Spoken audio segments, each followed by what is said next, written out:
Gente, antes de começar, eu queria orar um pouquinho mais.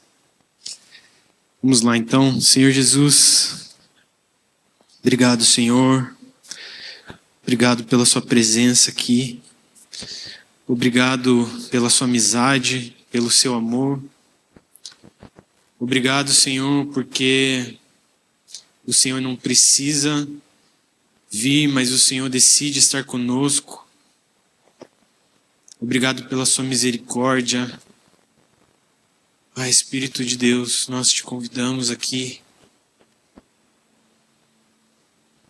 Senhor, como o Senhor é desejado, como o Senhor é aguardado. Espírito de Deus, Espírito de Deus, encontre aqui nessa noite, Senhor, corações abertos, solos férteis para receber a sua palavra. Não de mim, Senhor, eu não tenho nada bom dentro de mim que eu possa compartilhar aqui. Mas eu te peço, Espírito Santo, vem com a sua misericórdia, vem com a sua graça, que o Senhor faça a sua obra através de mim e apesar de mim. Senhor, eu te peço que o Senhor encontre aqui o coração dos meus irmãos, abertos à sua palavra, ao seu mover, ao seu toque. Senhor, faz de nós solos férteis ao que o Senhor quer fazer nessa noite. Pai, nós repreendemos todos os espinhos que tentam sufocar a sua palavra nessa noite. Nós te damos liberdade, nós queremos que o Senhor leve embora, Senhor, aquilo que não nos deixa compreender a sua palavra. Espírito de Deus, Espírito de Deus. Espírito de Deus, como o Senhor é bem-vindo aqui.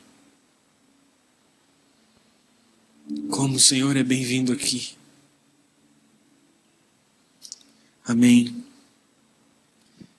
Gente, eu estou muito feliz de estar mais uma vez aqui, podendo compartilhar o que o Senhor tem colocado no meu coração. A mensagem que Ele tem ferido a minha família. E a minha intenção aqui hoje é compartilhar um pouquinho disso e, pela graça de Deus, que Ele possa tocar alguns de vocês aqui nessa noite também. E eu queria me apresentar. Meu nome é Gabriel Braga. Igual o Fer falou, meu apelido é Braguinha. Sou marido da Rebeca, minha esposa. Somos diáconos aqui na Corner. Somos os líderes da sala de oração. E também somos líderes de Livingston. A gente tem uma living no Pilarzinho. Quem quiser visitar é muito bem-vindo. Gente, eu queria começar pedindo para vocês abrirem 1 Samuel 13. Hoje a gente vai falar um pouquinho de um grande homem de Deus chamado Davi. Ele é um exemplo para mim.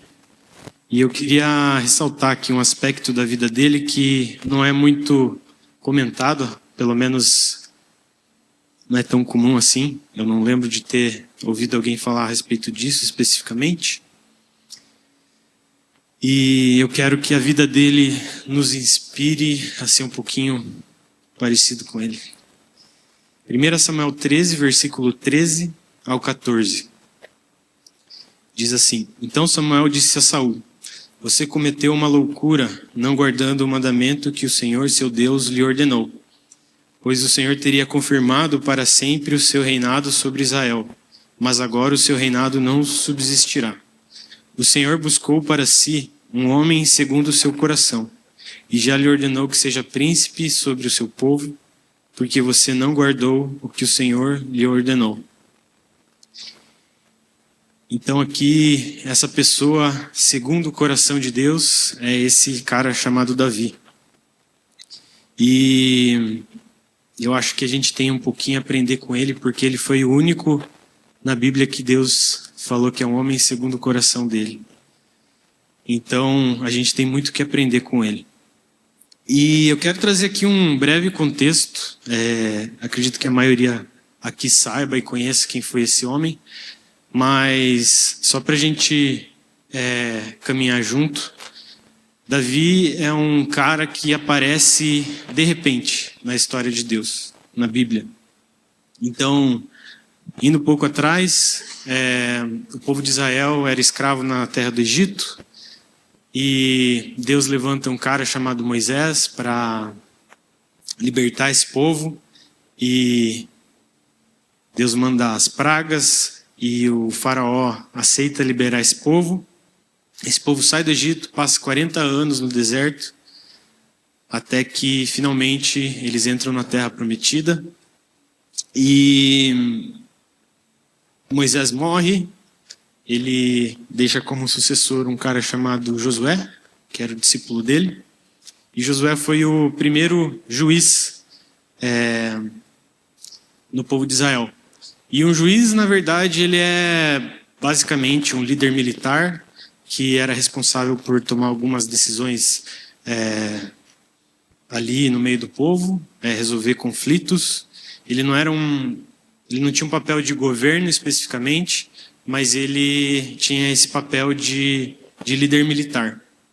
E, conforme a história vai passando, temos muitos outros juízes, como Débora, Gideão, Sansão, o próprio Samuel. E Samuel foi o último juiz do povo de Israel.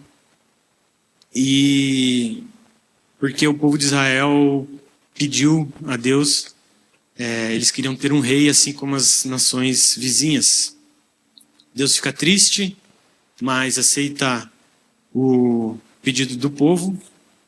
E Deus instrui Samuel a ungir um cara chamado Saul, da tribo de Benjamim. Ele foi o primeiro rei de Israel. E Saul, ele tinha um coração correto diante de Deus. No início, ele reinou por alguns anos, obedeceu a Deus, mas em um certo momento o coração dele se corrompeu. E nesse texto que a gente acabou de ler, o Senhor instrui a Samuel ungir uma outra pessoa, alguém que tivesse um coração segundo o coração de Deus. E Deus instrui Samuel, então, a ir para a cidade de Belém, na tribo de Judá, para a casa de um cara chamado Jessé. E esse tal de Jessé também é uma pessoa que nunca tinha sido mencionado na Bíblia. Então, um homem desconhecido, e o próximo rei de Israel seria o filho dele, que também era desconhecido. Chegando lá, na casa desse homem, Samuel manda Jessé chamar os filhos, porque o próprio Samuel também não sabia quem era, qual dos filhos seria o próximo rei. E então Samuel instrui Jessé a chamar todos os filhos dele ali. E Jessé chama, Samuel passa um por um e não encontra, não tem uma confirmação ali do Senhor. E ele pergunta para Jessé se não tinha mais nenhum filho. E Jessé diz que tinha o mais novo, que era pastor de ovelhas e estava cuidando delas. Então Samuel pede para Jessé chamar esse cara, esse filho, e quando Davi aparece, o Senhor então confirma que Davi era o próximo rei de Israel. E eu queria ler esse trecho com vocês, também para a gente destacar algo aqui. Então, 1 Samuel 16, um pouquinho para frente, 1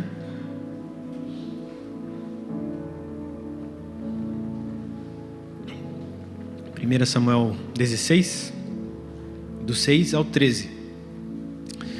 Aconteceu que, quando eles chegaram, Samuel viu Eliabe. Eliabe era o mais velho, o filho mais velho.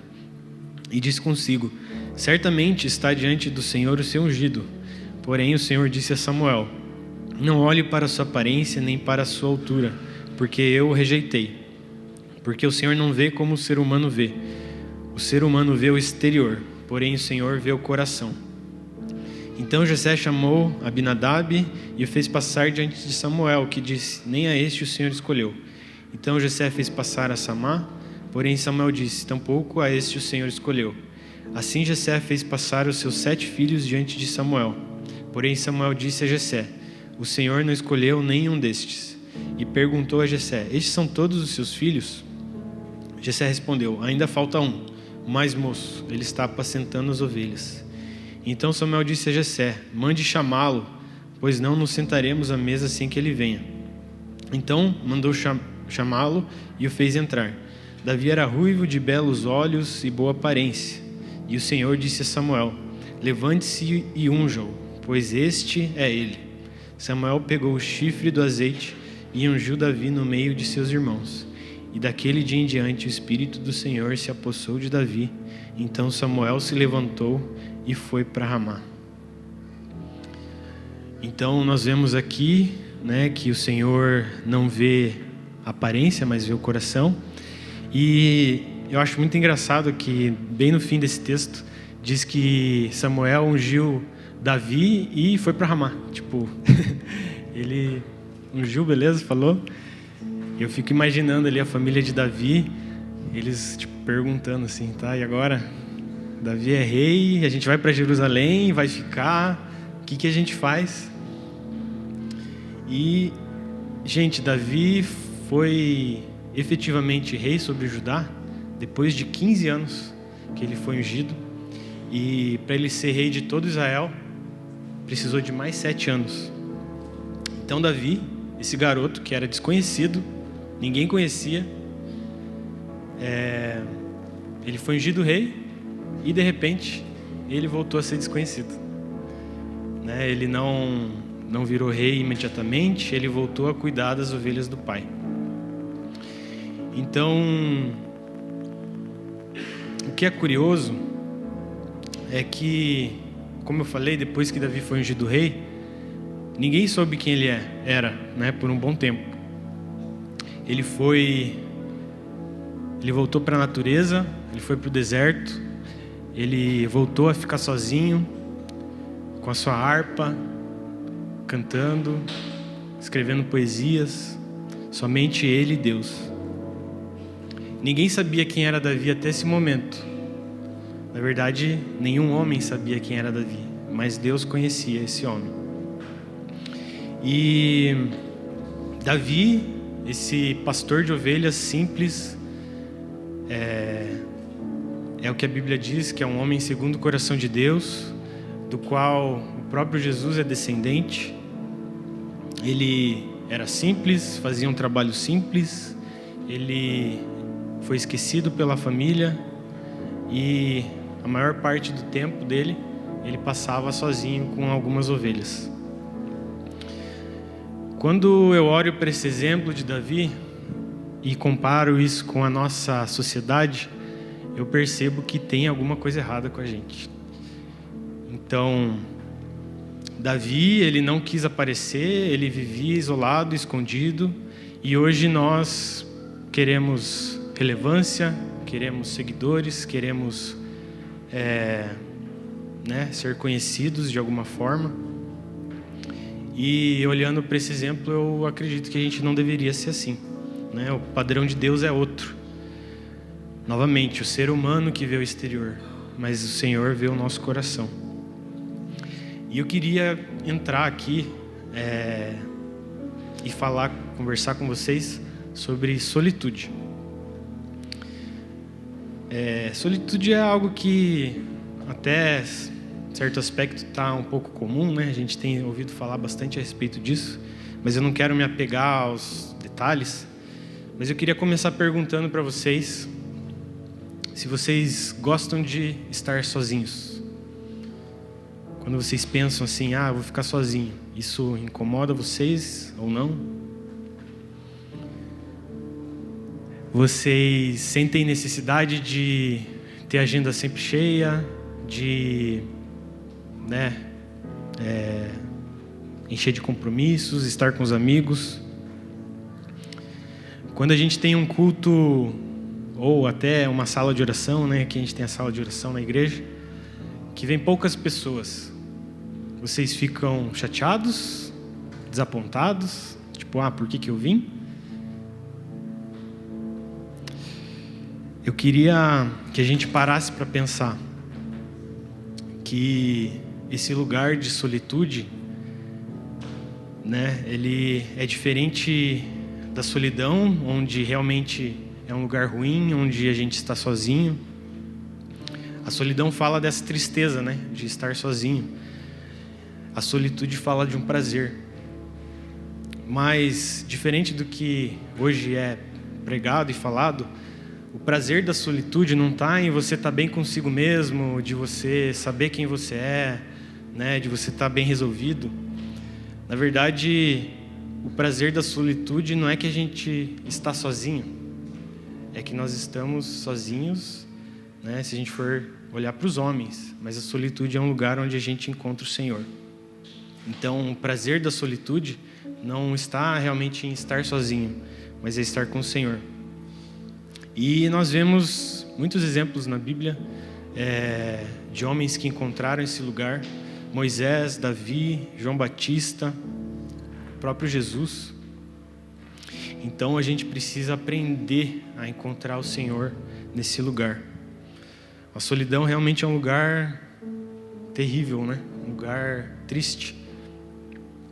Mas a Bíblia nos ensina que no lugar sozinho, no lugar com Deus, é onde a gente encontra verdadeiro prazer, verdadeira alegria. E é maravilhoso estar a sós com o Senhor. E Davi foi um homem que entendeu e aprendeu a estar nesse lugar. E eu queria ler um texto, um Salmos, um trecho, na verdade, que mostra esse Davi escrevendo a respeito do prazer de estar com Deus, que é um grande exemplo para nós. Eu queria ler Salmos 16, do 5 ao 11. A gente vai ler bastante salmos hoje, todos eles escritos por esse garoto. Salmos 16, 5 a 11. O Senhor é a porção da minha herança e o meu cálice. Tu sustentas a minha sorte. As minhas divisas caíram em lugares agradáveis. É linda a minha herança. Bendigo o Senhor que me aconselha, pois até durante a noite o meu coração me ensina. Tenho o Senhor sempre diante de mim. Estando Ele à minha direita, não serei abalado. Por isso meu coração se alegra e o meu espírito exulta. Até o meu corpo repousará seguro, pois não deixarás a minha alma na morte, nem permitirás que o teu santo veja corrupção. Tu me farás ver os caminhos da vida. Na tua presença, a plenitude de alegria. À tua direita, há delícias perpetuamente. Uau! Davi encontrou plenitude de alegria no lugar sozinho, no lugar de solitude com Deus. E eu queria ler mais alguns salmos aqui para a gente entender mesmo qual que era o coração de Davi. E eu avanço um pouquinho para frente, Salmos 19. Esse trecho é um pouquinho maior, eu vou ler o capítulo todo, mas, gente, é demais. Eu queria que a gente não lesse assim igual normalmente a gente faz, sabe? De, tipo, ler a Bíblia assim, só para dizer que a gente leu, né, e cumprir o nosso plano. Gente, vamos, né, eu queria convidar vocês para a gente ler com calma e entendendo aqui o que isso quer dizer. Olha que coisa incrível. Salmos 19. Os céus proclamam a glória de Deus e o firmamento anuncia as obras das suas mãos. Um dia discursa a outro dia, e uma noite revela conhecimento a outra noite. Não há linguagem nem há palavras, e deles não se ouve nem o som. No entanto, por toda a terra se faz ouvir a sua voz, e as suas palavras chegam até os confins do mundo. Aí pôs uma tenda para o sol, que é como um noivo que sai dos seus aposentos e se alegra como um herói a percorrer o seu caminho. Principia numa extremidade dos céus e até a outra vai o seu percurso, e nada pode se esconder do seu calor. A lei do Senhor é perfeita e restaura a alma. O testemunho do Senhor é fiel e dá sabedoria aos simples. Os preceitos do Senhor são retos e alegram o coração. O mandamento do Senhor é puro e ilumina os olhos. O temor do Senhor é límpido e permanece para sempre. Os juízos do Senhor são verdadeiros e todos igualmente justos. são mais desejáveis do que o ouro, mais do que muito ouro depurado, e são mais doces que o mel e o destilar dos favos. Além disso, por ele se admoesta o teu servo, e em guardar a grande recompensa. Quem há que possa discernir as suas próprias faltas? Absolve-me das que me são ocultas. Também da soberba guarda o teu servo, que ela não me domine. Então serei irrepreensível e ficarei livre de grande transgressão. As palavras dos meus lábios e o meditar do meu coração sejam agradáveis na tua presença, Senhor, rocha minha e redentor meu. Uau! Uau! Davi era um homem simples e ele encontrou os segredos de Deus no lugar de solitude.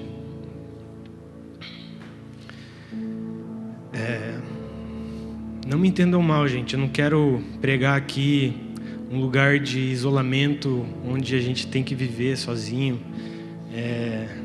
Na verdade, quem me conhece sabe que meu coração queima por comunhão, vida de igreja. A gente fala muito sobre oração coletiva aqui na sala de oração. Eu não acredito que exista vida de igreja isolado, uma vida de igreja, uma vida cristã sozinho. Mas o que eu quero mostrar aqui nessa noite é que há prazer nesse lugar e a gente precisa aprender a encontrar o Senhor. A gente precisa encontrar o Senhor nas reuniões menos frequentadas, talvez. A gente que trabalha com sala de oração, a gente aprende até isso na marra, porque infelizmente as reuniões de oração são as reuniões menos frequentadas. O lugar de oração é um lugar menos frequentado, então às vezes a gente está aqui só a gente, o instrumento, ministrando ao Senhor. E talvez as pessoas realmente não tenham interesse por esse lugar porque não tem muita gente. Não é um lugar muito frequentado. E até provocando um pouco mais vocês, quando vocês vêm para a igreja, vocês pensam em encontrar o Senhor de verdade? Ou vocês estão pensando o que vocês vão fazer depois com a galera e tal? É só mais um lugar para se encontrar? Será que alguém aqui está disposto a ser o chatão do rolê? Que às vezes vai recusar alguns convites para estar onde o Senhor está? Será que alguns aqui estão dispostos a serem radicais demais? Aos olhos dos homens, pelo menos. O nosso prazer precisa estar na presença do Senhor e na sua casa. Davi foi um pastor de ovelhas, músico, poeta, profeta, guerreiro, rei. Mas o que eu realmente admiro nele é que Davi foi um amigo de Deus. Alguém que valorizava o Senhor acima de tudo. E gente, Davi era um homem que tinha tudo, Ele foi rei, então ele tinha riquezas, poder, reconhecimento. A gente vê as habilidades dele. O cara era um grande músico. Era bonito ali, até a Bíblia fala, que ele tinha boa aparência. Só que esse homem que tinha tudo, ele entendeu que nada disso trazia alegria. Nada disso importava de verdade. Então, em Salmos 27:4, ele fala assim: uma coisa peço ao Senhor e a buscarei, que eu possa morar na casa do Senhor todos os dias da minha vida, para contemplar a beleza do Senhor e meditar no seu templo. Davi era esse homem de uma coisa. Ele tinha tudo, mas ele na verdade queria uma só. E Davi amava tanto o Senhor que a primeira coisa que ele faz quando ele se torna rei é mandar buscar a Arca da Aliança, que era a presença de Deus, nessa época. O Senhor habitava ali em cima da Arca da Aliança. E Davi, como primeira decisão, ele manda buscar essa arca que estava longe. ele prepara uma tenda, um lugar para o Senhor habitar, um lugar onde ele poderia colocar essa tenda, no meio de Jerusalém. Em 2 Samuel 6,2 diz: Davi se levantou e com todo o povo que tinha consigo partiu para Baalá de Judá, para de lá trazer a arca de Deus, diante da qual se invoca o nome do Senhor dos Exércitos, que se assenta acima dos querubins. Então, quando ele manda trazer a arca, é bem comum essa história, mas Davi se tira as roupas de rei dele, todo o glamour, e Davi vai no meio do povo lá e começa a dançar e celebrar que eles estão trazendo a arca de Deus para Jerusalém. Então, Davi era um homem que se humilhava, não se portava com o que os outros pensavam dele. Davi era um rei que submetia todas as suas decisões ao Senhor. Então a gente vê inúmeras vezes ele, quando ele ia entrar em guerra, ele primeiro perguntava para o Senhor se ele deveria ir. Daí depois que Deus confirmava, ele perguntava: eu preciso ir pela direita, pela esquerda? O que o Senhor quer que eu faça? Então, novamente, Davi era esse homem que valorizava o Senhor e a sua presença acima de todas as coisas. E, gente, eu estou quase acabando com os Salmos, mas eu queria ler mais 2, para a gente ver o coração desse homem, o quanto ele desejava o Senhor. Então, se vocês puderem abrir em Salmo 63, por favor. Esse vai ser só um trecho.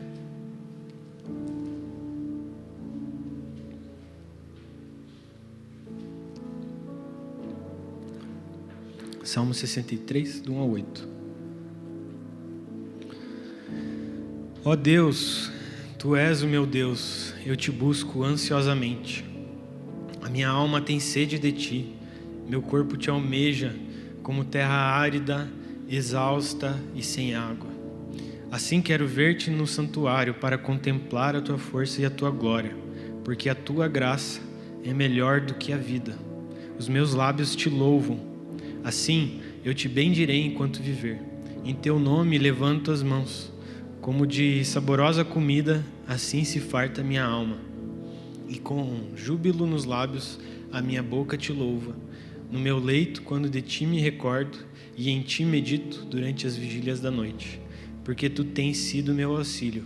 À sombra das Tuas asas eu canto de alegria. A minha alma apega-se a Ti. A Tua mão direita me ampara. Pula um pouquinho para frente, Salmo 143. A gente vai ler um trecho também, do 5 ao 11.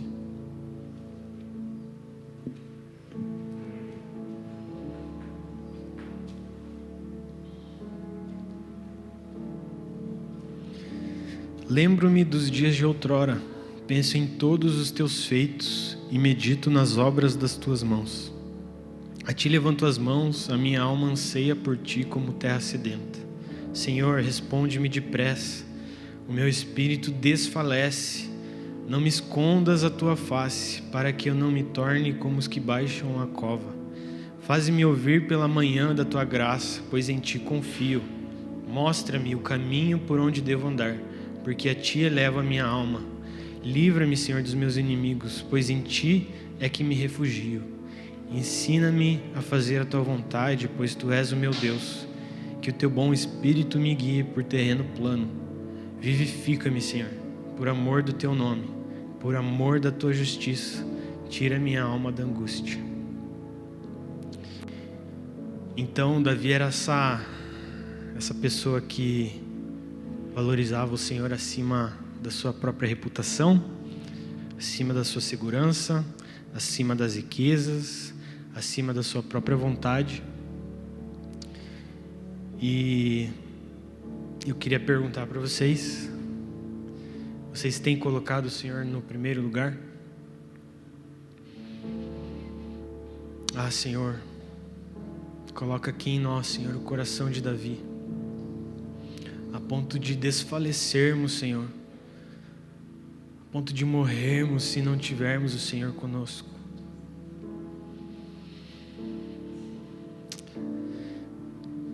Davi, ele tinha esse coração obediente ao Senhor, que buscava verdadeiramente. Era um homem que colocava o Senhor acima dos seus próprios objetivos. E alguns podem até pensar que isso é algo impossível para a gente fazer. A gente até estava conversando com um amigo esses dias, e ele falou assim que é impossível a gente abrir mão de tudo que a gente gosta, né, por amor ao Senhor, porque senão a gente vai cair num lugar de deprimente, assim, né, onde a gente sempre anula nós mesmos por amor ao Senhor. Então, se a gente não tiver alegria, né, a gente vai viver uma vida infeliz e tal. Mas, gente, isso é um pensamento secular, é um pensamento amoldado ao padrão desse mundo, porque é só no Senhor que a gente encontra a verdadeira felicidade, verdadeiro prazer, né? Como a gente leu, né? Somente no Senhor a gente tem plenitude de alegria. E Davi tinha tudo, mas o prazer dele estava verdadeiramente no Senhor. Então, na verdade, a grande questão de Davi é que as riquezas que ele teve e tudo que ele teve foi o Senhor que deu a ele, quando ungiu ele a ser rei. Então, Davi era um homem que não queria nada disso, mas o Senhor concedeu. E hoje a gente faz o oposto disso.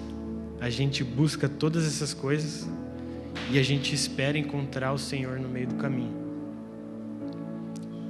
Vocês entendem que é o contrário, né? Então, Davi buscou a Deus e o Senhor o abençoou. Hoje a gente busca várias coisas e a gente espera encontrar o Senhor, enquanto a gente tem buscado isso. O próprio Jesus disse em Mateus 6,33, né, sobre como a gente precisa buscar o Senhor e o seu reino e a sua justiça, e as demais coisas serão acrescentadas.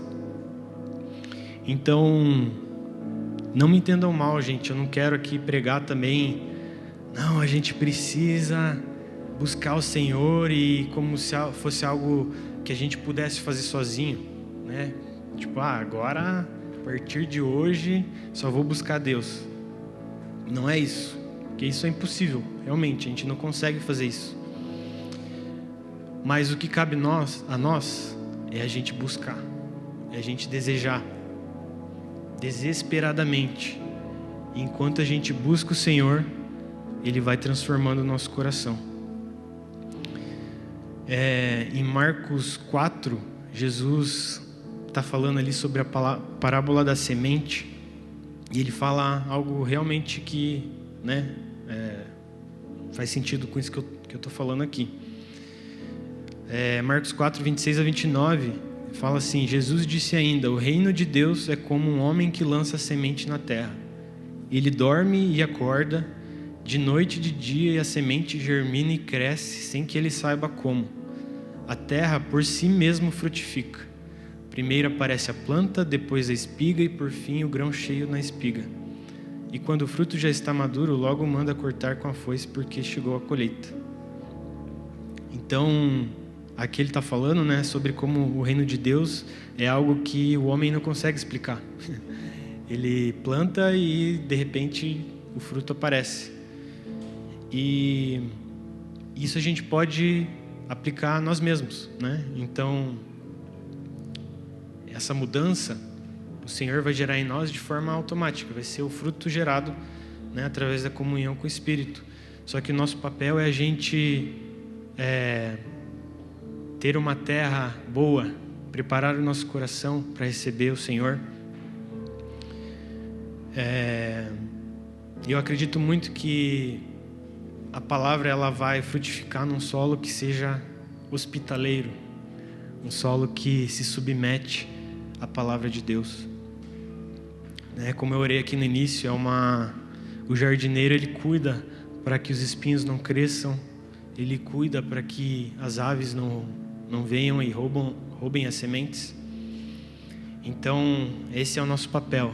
A gente precisa cuidar do nosso coração, mas a gente precisa desejar, a gente precisa buscar por essa semente. Deuteronômio 4:29 diz: vocês buscarão o Senhor seu Deus e o acharão quando buscarem de todo o coração e de toda a sua alma. Jeremias 29:13 diz: vocês me buscarão e me acharão quando me buscarem de todo o coração. Então a gente precisa buscar. Se a gente não tem amado o Senhor de forma suficiente, a gente precisa pedir: Senhor, me ajuda a te amar mais. Se a gente não tem conseguido querer o Senhor, Senhor, me ajuda a te querer mais. Se a gente não tem conseguido nem buscar Ele, a gente precisa falar: Senhor, me ajuda a te buscar mais. Só Ele pode fazer essa mudança dentro de nós. Então, eu queria incentivar a gente: busquem, busquem, busquem. Mesmo que pareça radical demais, mesmo que você tenha que dizer não para alguns compromissos, mesmo que você tenha que se abster de coisas que são lícitas, coisas que não são pecado. Será que tem alguém disposto aqui? Eu queria contar um pouquinho do meu testemunho.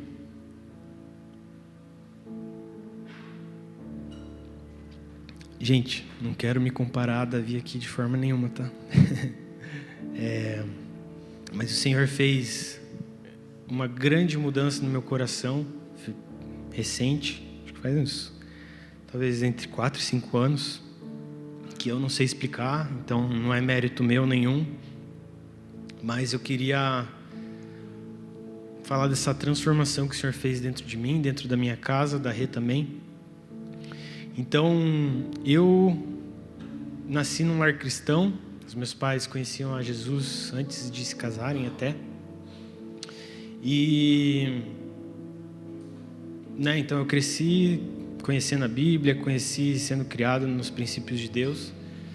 Mas, em certo momento, o meu pai, minha mãe não trabalhava, mas o meu pai, ele foi mandado embora e eles, com um dinheiro que ele tinha guardado e da rescisão e tudo mais, ele abriu uma farmácia, porque a minha mãe não trabalhava, mas ela era formada em farmácia, ela era farmacêutica. Então eles aproveitaram para abrir um negócio que os dois pudessem ajudar, trabalhar. E a farmácia exigia muito deles, então eles tinham que trabalhar nos fins de semana, era uma carga horária bem puxada. E quando eu tinha ali entre 9 e 10 anos, meus pais deixaram de frequentar a igreja por causa do trabalho. E eu, como uma criança, eu deixei de frequentar também. E durante a minha adolescência, os meus pais até de vez em quando me convidavam, assim, me chamavam para ir na igreja, de forma esporádica, quando eles conseguiam. Mas, gente, depois que eu deixei de frequentar, meu coração se afastou do Senhor e eu não curtia, eu achava bem chato. E para acompanhar, antes até do meu pai abrir a farmácia, eu comecei a jogar basquete. Então, inclusive a gente tem um time na igreja, não sei quando que vai começar o campeonato, mas eu joguei basquete e eu me dediquei muito a isso. Eu jogava na categoria de base, joguei num clube aqui de Curitiba, ganhava bolsa para jogar para um colégio particular, fui jogar fora do Brasil e tudo mais. E, gente, a minha vida era com a galera do basquete. Então eu ia estudar, como a gente ganhava bolsa, todo mundo estudava junto, quer dizer, alguns estudavam juntos. A gente saía da escola, ia para o clube treinar, a gente passava a tarde treinando, chegava em casa para dormir e fim de semana a gente marcava de jogar também e a gente marcava de sair e tudo mais. Então eu me apeguei muito a essa galera, ao esporte em si. E sem eu perceber, o Senhor começou a me transformar, porque quando eu tinha ali 17 anos, quando eu comecei entre 17 e 18,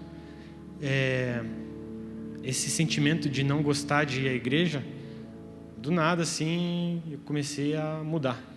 né? Então, essa foi a primeira grande mudança que o Senhor fez dentro de mim. Então, com certeza foi o Espírito Santo, né, que me tocou.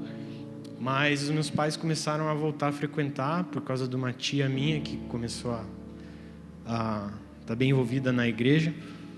E eles começaram a me convidar de volta para ir. E eu comecei vamos, né? E comecei a ir, comecei a curtir. E até que eu tive encontro com o Senhor, né? Ele me mostrou que, né, Ele era real e eu me arrependi dos meus pecados. E essa foi a primeira grande mudança que eu tive na minha vida. E desde quando eu me converti, gente, eu sempre fui um cristão bem comprometido, assim, né? Bem sério. Justamente porque eu conhecia já os princípios do Senhor, fui criado assim. Então, eu tinha minha vida devocional, eu lia a Bíblia, eu frequentava a igreja no sábado e no domingo, eu servia, era bem envolvido. Mas nessa época eu não sabia. Mas meu coração era bem mundano, né? Eu era bem envolvido com a igreja, mas o meu maior sonho era ganhar muito dinheiro. Então, assim, desde adolescente eu queria ser um grande profissional, um grande executivo, ganhar dinheiro, e eu tinha planos para, sei lá, chegar perto dos 30 e me aposentar, né? Tipo, ser independente financeiro. Hoje está na moda isso também, né? Então, tipo, ganhar dinheiro para investir, viver dos rendimentos e tudo mais. E esse era o meu sonho. Mas, então, gente, faz tempo isso, hein? Mas há uns 5 anos atrás, como eu falei, eu tive uma segunda grande mudança. Que o Senhor abriu os meus olhos para perceber que eu estava criando um ídolo para mim mesmo, e esse ídolo se chamava Gabriel. Meu objetivo de vida era ter muito conforto, ganhar muito dinheiro, ter uma casona, aproveitar a vida. E claro que isso não foi de uma hora para outra, o Senhor foi me transformando, mas hoje o objetivo da minha vida é me dedicar ao Senhor, é me dedicar à família de Deus. E todos os planos que eu tinha, os meus objetivos de vida, gente, hoje não valem de nada. Eu não quero nem um pouco disso. Então, como eu falei, não tenho nenhum mérito nisso, né? Foi o próprio Senhor que me transformou. Mas uma coisa eu sei: eu sempre amei o Senhor, eu sempre busquei o Senhor e sempre me submeti a Ele. Então, sem saber, Ele começou a transformar meu coração. E hoje não existe plano nenhum na minha vida que eu não coloque o Senhor junto. E eu queria perguntar para vocês: pensem no seu maior objetivo de vida. Tipo, o que você quer fazer? Qual que é o teu sonho? E eu queria perguntar: o Senhor faz parte dele? Se não faz, a gente precisa se arrepender. Em janeiro, eu li um livro muito bom. Não tem nada a ver com o tema, mas vocês vão entender. Falou muito a respeito disso. Foi muito impactante. O livro se chama Casas que Transformam o Mundo. Na verdade, é um livro que fala sobre igreja nas casas. É de um autor alemão, Wolfgang, o nome do cara. E eu queria ler esse trecho que o cara fala exatamente sobre o que eu estou falando aqui.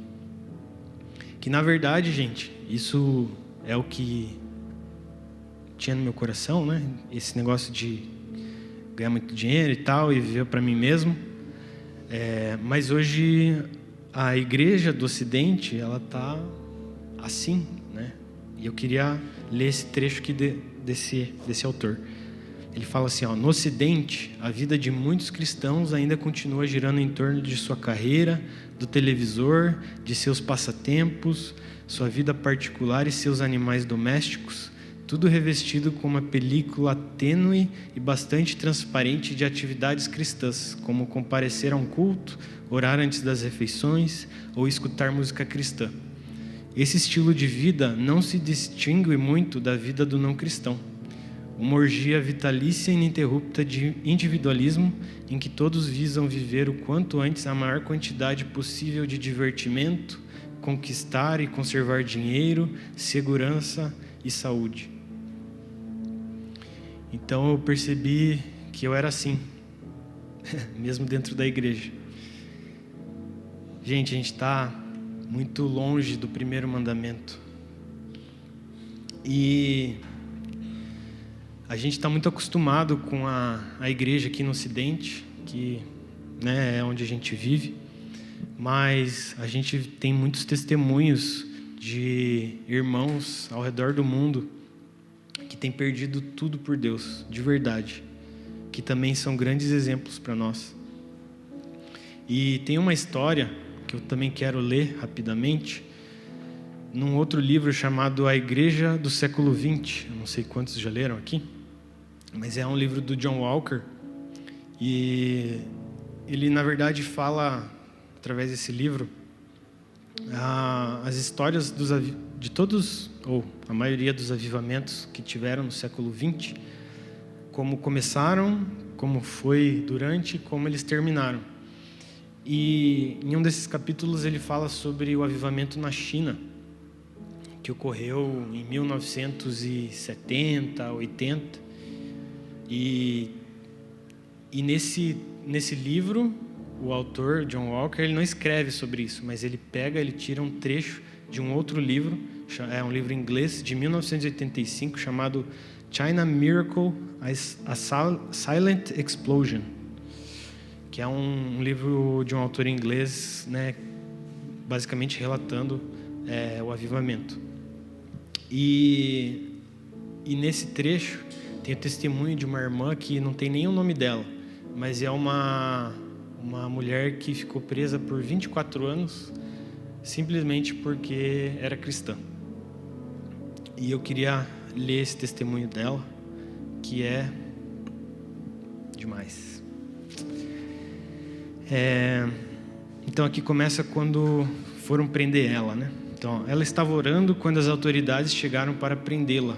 Todavia, ela não se surpreendeu, pois o Senhor já havia preparado seu coração. De fato, no momento em que a prenderam, o Espírito Santo desceu e a encheu de uma alegria incontrolável. Enquanto o carro que a transportava prosseguia aos solavancos pelo caminho, ela transbordava de alegria e cantou por todo o trajeto. Naturalmente, as autoridades imaginaram que ela estivesse mentalmente desequilibrada. Enquanto estava sendo registrada na prisão, ela teve bastante tempo para testemunhar a um dos oficiais. Tão poderoso e ungido foi seu testemunho que ali mesmo ele aceitou a Cristo. Enquanto ele a registrava, ela lhe disse: "Hoje não é o dia que vim para me registrar, e de fato eu nunca serei prisioneira aqui. Cristo estará constantemente comigo. Sou livre. Este é o dia em que você registrou a sua residência no reino de Deus." Algum tempo depois, todos os companheiros de prisão receberam um envelope com um papel contendo a duração de suas sentenças.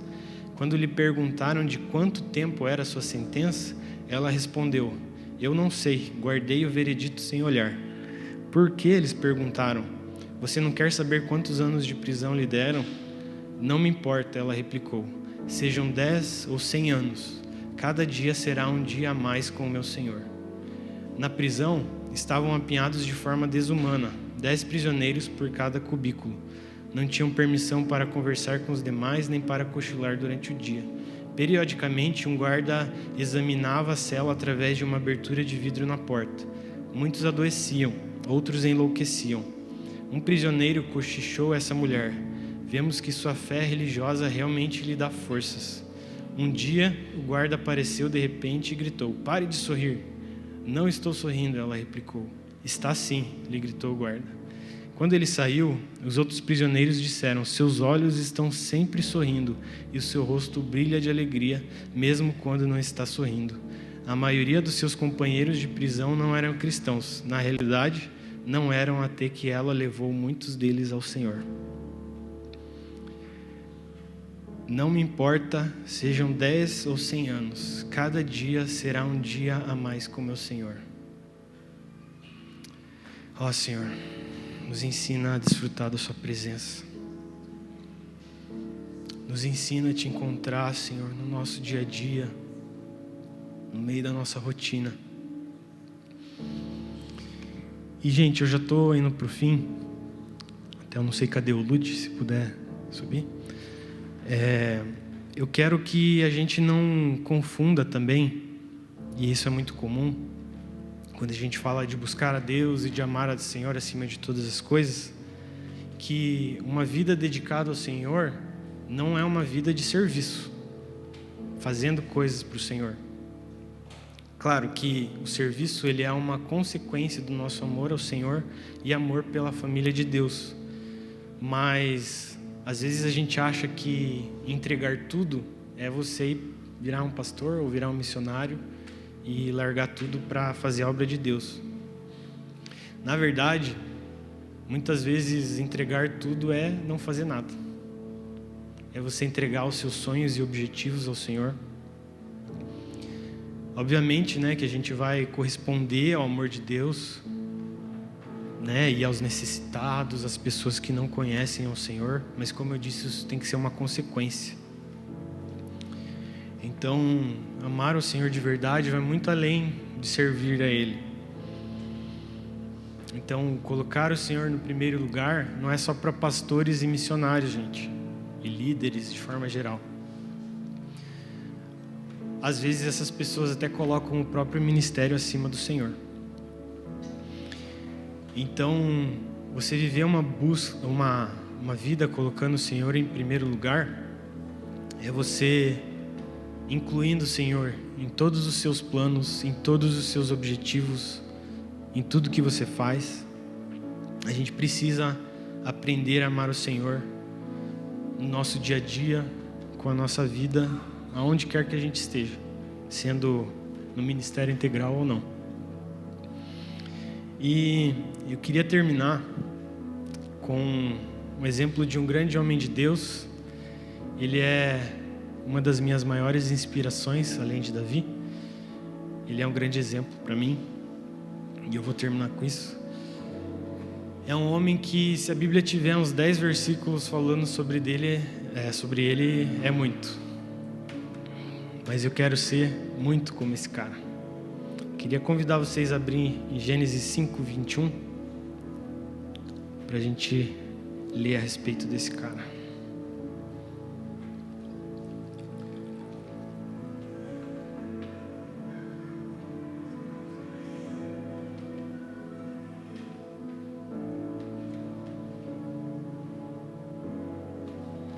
Gênesis 5:21. Enoque viveu 65 anos e gerou Matusalém. Enoque andou com Deus, e depois que gerou Matusalém, viveu 300 anos, e teve filhos e filhas. Todos os dias de Enoque foram 365 anos. Enoque andou com Deus e não foi mais visto, porque Deus o levou para junto de si. Em Hebreus 11:5 fala assim: pela fé, Enoque foi levado a fim de não passar pela morte. Não foi achado porque Deus o havia levado, pois antes de ser levado, obteve testemunho de que havia agradado a Deus. A gente precisa aprender a andar com Deus. A gente precisa aprender a ser como esse homem, Enoque. Gente, é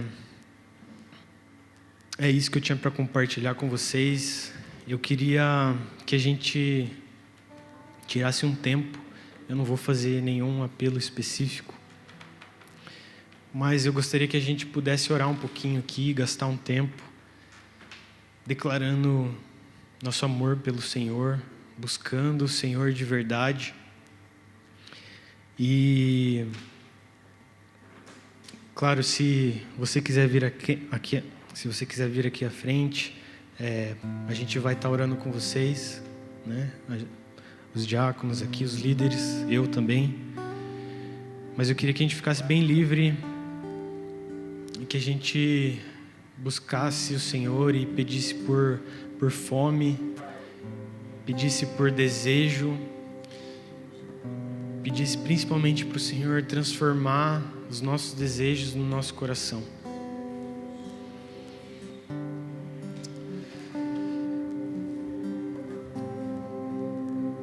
Ah, Senhor.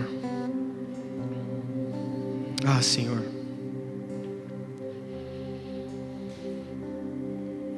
Ah, Espírito de Deus. Só o Senhor pode fazer essa transformação. Só o Senhor pode transformar, Senhor, os nossos objetivos, os nossos planos. Só o Senhor pode transformar quem nós somos. Senhor Jesus, eu te peço, nos ajude a te amar. Nos ajude a te buscar. Nos ajude a te colocar no primeiro lugar. Senhor Jesus, eu te peço que, se nós temos planos que o Senhor não faz parte, eu te peço, Senhor, não nos deixe alcançar esses planos. Senhor Jesus, tira, Senhor, de nós e da nossa vida aquilo que nos afasta do Senhor. Senhor Jesus, nos mostra, Senhor, que contigo existem delícias perpétuas. Só no Senhor há plenitude de alegria. Só no Senhor nós podemos ser verdadeiramente completos. Ah, Senhor, eu te peço pela nossa igreja, por cada um aqui, Senhor, nos ensine a andar com Deus. Nos ensine os seus caminhos. Nos ensine a sentar no seu conselho. Nos ensine a descobrir os segredos do seu coração. Nos leve a este lugar, Senhor. Nos leve a esse lugar, Senhor, eu te peço. Tira todo o medo daqueles que não conseguem dar o primeiro passo, não conseguem colocar o pé na água. Senhor Jesus, eu te peço.